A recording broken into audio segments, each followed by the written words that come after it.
Hello everyone! Another episode na naman ng ating custard cake plan na talagang nagbe-melt naman sa ating mga bunganga guys. Craving satisfied na naman tayo.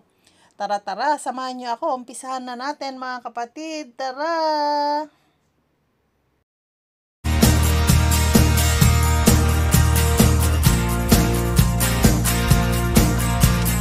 Kapatid, ito gagawin po natin ang ating leche plan. Kailangan mabasag natin mabuti ang ating itlog. Ayan. Pag okay na, ilagay na natin ang ating ibak 250 ml.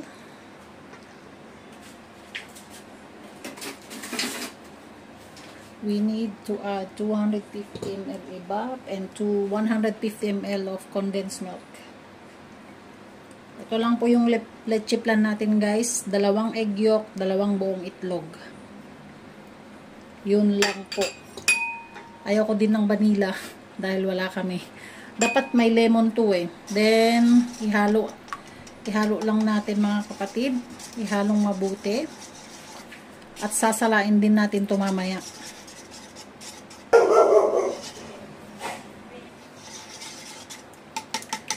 Ayan guys, okay na po. Okay na, proceed.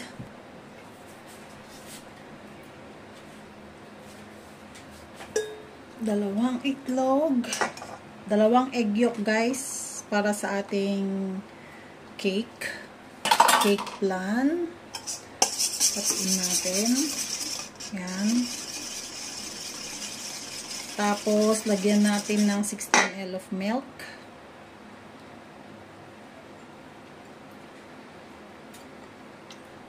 Pwedeng fresh milk, pwedeng mommy's milk. Kung ano available sa inyo, yun na yun. Lagyan natin ng oil. 3 tablespoons of oil.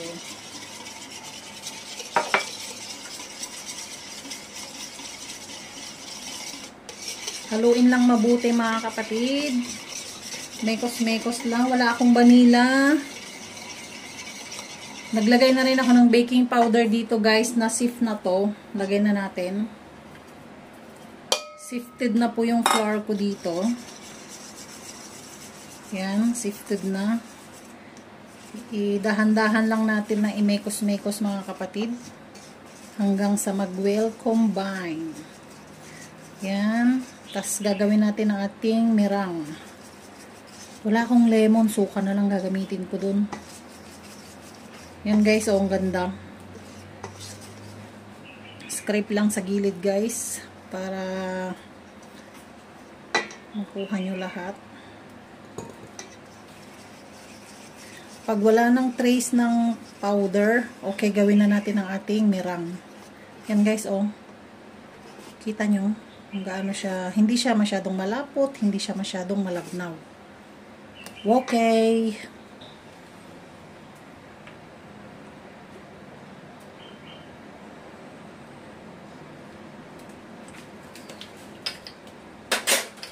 Gawin na natin ang ating meringue mga kapatid. Wala kasi akong lemon kaya suka na lang. May cream of tartar naman kaso hindi ko siya bet.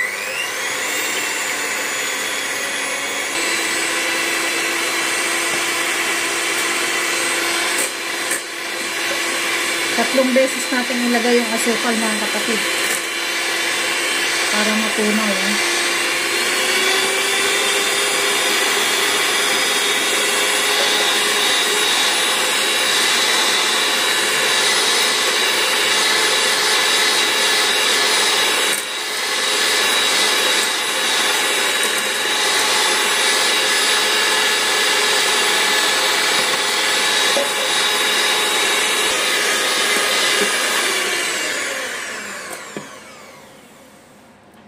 Kunti pa guys.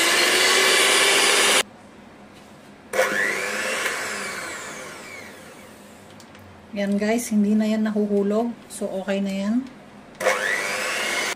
So andito na tayo sa moment of cut and fold.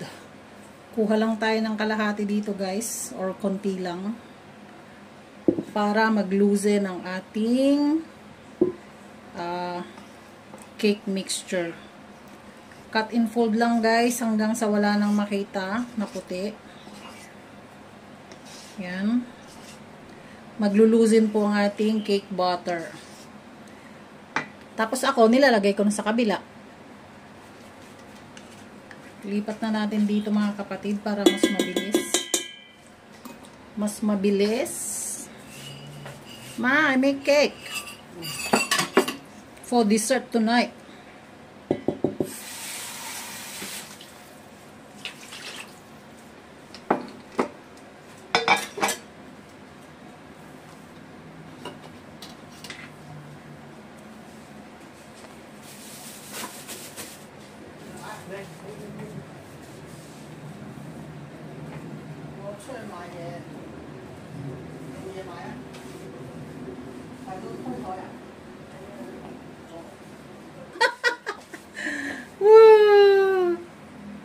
So okay na guys. Like go put like this.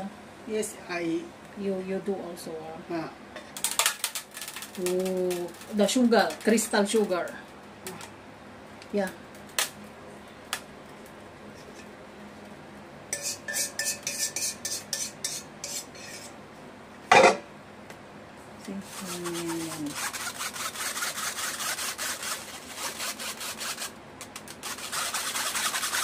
I only take no beautiful. But okay, huh? You okay?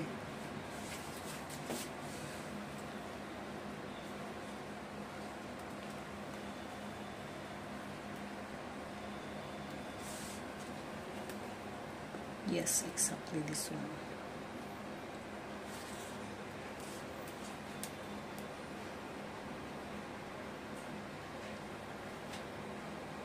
Because the other one is so big, the round one. How many eggs? 4 plus 2. 2 egg yolk. No. 2 egg yolk. No.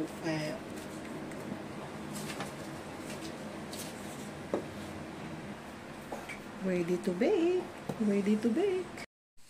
Guys, ayan, nabinake ko lang ito ng 1 hour tapos 100 lang yung degrees dito sa aming convection na lutuan. Kasi masyadong mainit yung 128, talagang bumubula yung itlog. Kaya 100 degrees lang talaga sa 1 hour, tamang-tama lang. Ayan, luto na po. Itatagilid na lang natin hanggang sa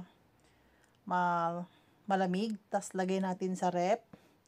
Ayan, after 24 hours, the moment of truth.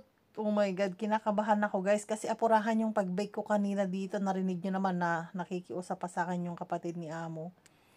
Ayan, ibaliktad na ang dapat na ibaliktad. The moment of truth. Chan chararan! 1, 2, 3. Woo! Ala, ano kaya? Ala, hindi pa pantay yung pagkababa. 1, 2. Yes! Wow! Ang ganda guys. Success na naman. Ang bake ni Aling Maria. Practice makes perfect talaga. Grabe. Ang ganda. Wow. Ang silky ng ibabaw. Grabe. Thank you everyone for watching. See you next vlog. Please like, share, and subscribe.